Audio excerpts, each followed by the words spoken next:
আসসালামু আলাইকুম। প্রিয় দর্শক শ্রোতা ভাই ও বোনেরা, আপনারা দেখছেন সত্যের পক্ষে ফর দি ট্রুথ। আজ আমি কথা বলবো এমন একটি বিষয় নিয়ে, যেটা শুধু একটি নির্বাচন নয়, যেটা শুধু একটি রাজনৈতিক দলের প্রশ্ন নয়, বরং বাংলাদেশের গণতন্ত্র, সার্বভৌমত্ব এবং ভবিষ্যতের প্রশ্ন। সাবেক প্রধানমন্ত্রী শেখ হাসিনা ভারত থেকে সরাসরি ঘোষণা দিয়েছেন, 12ই ফেব্রুয়ারি নির্বাচন ইউনূসের অধীনে অসম্ভব। তিনি স্পষ্ট করে বলেছেন, আমার নেতাকর্মীরা কখনোই ভোট কেন্দ্রে যাবে না। এই অবৈধ ইউনূস সরকারের অধীনে নির্বাচন বর্জন করতে হবে। এই বক্তব্য হালকাভাবে নেওয়ার সুযোগ নেই। নির্বাচন ও বৈধতার প্রশ্ন একটাই, একটি রাজনৈতিক দলকে নির্বাচন করতে নিষেধ করার অধিকার কার আছে?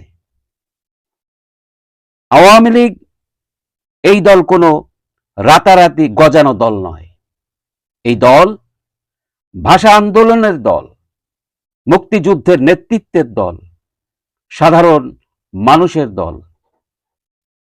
তাহলে কোন সাহসে, কোন ক্ষমতায়, কোন নৈতিকতায় একটি অবৈধ অনির্বাচিত সরকার এই দলকে নির্বাচন করতে নিষেধ করে?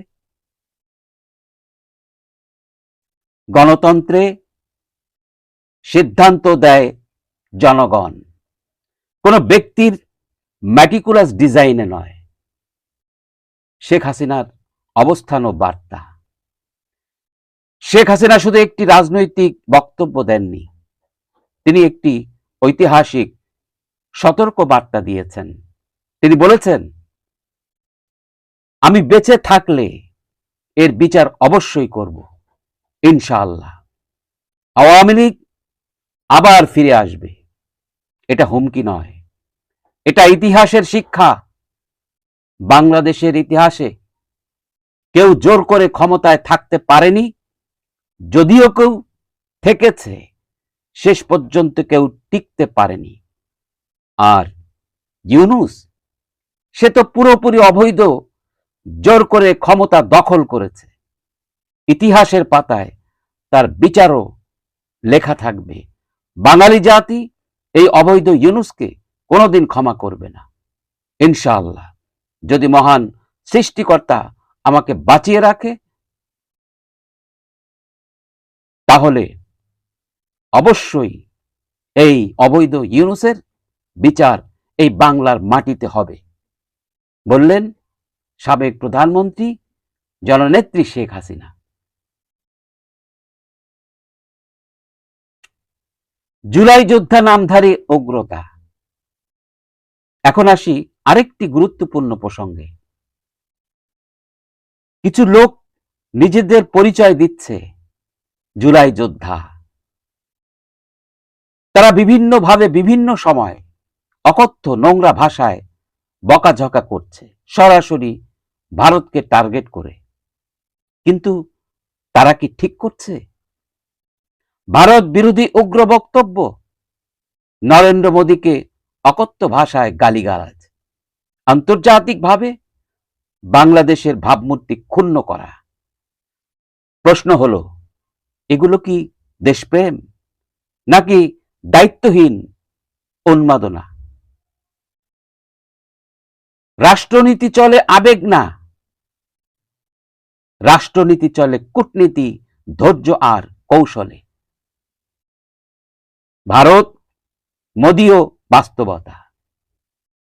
আমরা আবেগে অনেক কিছু বলি, কিন্তু বাস্তবতা অস্বীকার করলে দেশ ক্ষতিগ্রস্ত হয়।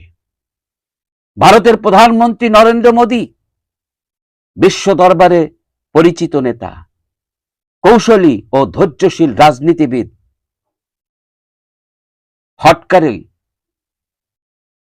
হঠকারী সিদ্ধান্ত নেন না। যারা সত্যি শক্তিশালী তারা শক্তি দেখায় না, তারা সময় নেয়। আজ ভারত চুপচাপ আছে মানে এই নয় যে তারা দেখছে না, তারা হিসাব করছে। ঠিকই, এর জবাব ভারত একদিন দেবে। 12ই ফেব্রুয়ারি নির্বাচন ও ভবিষ্যৎ। 12ই ফেব্রুয়ারি নির্বাচন যদি জনগণের অংশগ্রহণ না থাকে, যদি বড় রাজনৈতিক দল না থাকে, যদি আন্তর্জাতিক আস্থা না থাকে, তাহলে সেটা নির্বাচন নয়, সেটি একটি নাটক। আর নাটক দিয়ে রাষ্ট্র চলে না। শেখ হাসিনার আহ্বান পরিষ্কার, ভোট বর্জন করুন। এটা বিশৃঙ্খলার ডাক নয়, এটা শান্তিপূর্ণ গণতান্ত্রিক প্রতিবাদ।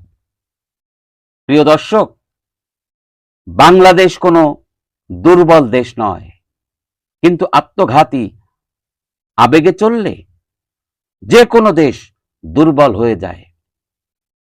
আজ দরকার সচেতনতা, ধৈর্য, সত্যের পক্ষে অবস্থান। আমরা কাউকে গালি দিয়ে নয়, আমরা সত্য বলেই লড়ব। আমি ছিলাম, আছি, থাকব সত্যের পক্ষে। আপনাদের মতামত কমেন্টে লিখুন, ভিডিওটি শেয়ার করুন, চ্যানেলটি সাবস্ক্রাইব করুন। এই আশা রেখে বিদায় নিচ্ছি। সবাই সুস্থ থাকবেন, ভালো থাকবেন। আল্লাহ হাফেজ। আসসালামু আলাইকুম।